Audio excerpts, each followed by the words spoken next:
ہمارے ملک کے اندر کرونا مہاماری پھیلی ہوئی ہے۔ لوگوں کے ذہنوں کے اندر طرح طرح کے سوالات آ رہے ہیں، اور سوالات کے پیدا ہونے کی وجہ یہ ہے چونکہ سرکار نے جو گائیڈ لائنز جاری کی ہے، جو ہدایتیں دی ہیں، ان سے ذہنوں کے اندر سوالات آ رہے ہیں۔ حکومتوں کی جانب سے ہدایتیں دی گئی ہیں کہ ایک دوسرے سے الگ رہنا ہے، ہاتھ نہیں ملانا ہے، اور جناب والا ایک دوسرے کے قریب نہیں جانا ہے، دوری بنا کر کے رکھنا ہے۔ تو ذہنوں کے اندر سوالات یہ آ رہے ہیں، دنیا کے اندر جو چیز ہوتی ہے وہ اللہ کی مرضی سے ہوتی ہے۔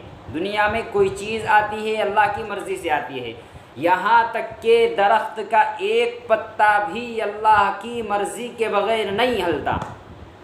تو اگر اللہ کی جانب سے بیماری آئی ہے تو دوری بنا کر کے کیسے ختم ہوگی؟ اگر اللہ چاہے تو دوری پر بھی بیماری دے سکتے ہیں، اور اگر اللہ چاہے قریب رہ کر بھی بیماری سے محفوظ رکھ سکتے ہیں۔ یہ سوالات ذہنوں کے اندر گردش کر رہے ہیں۔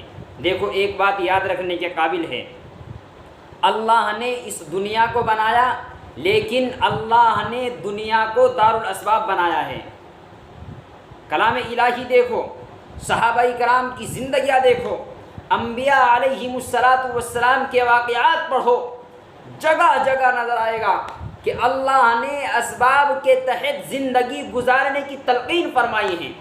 دیکھو حضرت نوح علیہ السلام کا زمانہ، طوفان نوح جس وقت آیا تو اللہ نے حضرت نوح علیہ السلام کو کشتی بنانے کا حکم دیا، وَاصْنَعِ الْفُلْكَ بِأَعْيُنِنَا وَوَحْيِنَا، کہ کشتی بناؤ ہماری آنکھوں کے سامنے، ڈیزائن ہم سکھائیں گے، کیسے بنے گی ہم بتائیں گے۔ اگر اللہ چاہتے بغیر کشتی کے بچا سکتے تھے، لیکن نہیں، اللہ نے اسباب اختیار کرنے کی تلقین فرمائی کہ اسباب اختیار کرو، زندگی دینا ہمارا کام ہے، بچانا ہمارا کام ہے۔ اور آگے چلو، دیکھو حضرت موسیٰ، دیکھو حضرت یوسف علیہ نبینا علیہ السلام کو زلیخا نے دعوت دی، قالت حیت لک، زلیخا نے کہا آ میرے قریب آ، حضرت یوسف علیہ السلام کو۔ حضرت یوسف ایک سمجھدار عقل مند انسان ہے، کمرے میں بند ہے۔ اگر چھوٹے بچے کو بھی یہ معلوم ہو کہ دروازہ بند ہے، تالے لگے ہوئے ہیں، ایمانداری کے ساتھ بتلاؤ وہ بچہ گیٹ کی طرف بھاگ سکتا ہے؟ نہیں۔ لیکن حضرت یوسف علیہ السلام کہ اسباب اختیار کرنا میرا کام ہے اور بچانا اللہ کا کام ہے، فوراً دروازے کی طرف لپ کے دروازے کی طرف دوڑے۔ حضرت یوسف علیہ السلام دوڑے، اللہ نے دروازوں کو کھول دیا، اللہ نے دروازوں کو کھول دیا۔ حضرت عیسیٰ علیہ السلام کی والدہ محترمہ کو دیکھیے، درد ذہ کے اندر مبتلا ہے، کھجور کے درخت کے نیچے آرام فرما ہے۔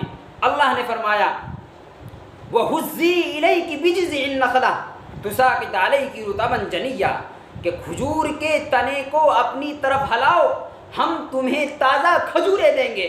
ایمانداری کے ساتھ بتلاؤ، اگر اللہ چاہتے کھجور کے تنے کو ہلائے بغیر کھجوریں دے سکتے تھے، لیکن نہیں، اللہ نے دنیا کو دارالاسباب بنایا ہے، اسباب کے تحت زندگی گزارنے کی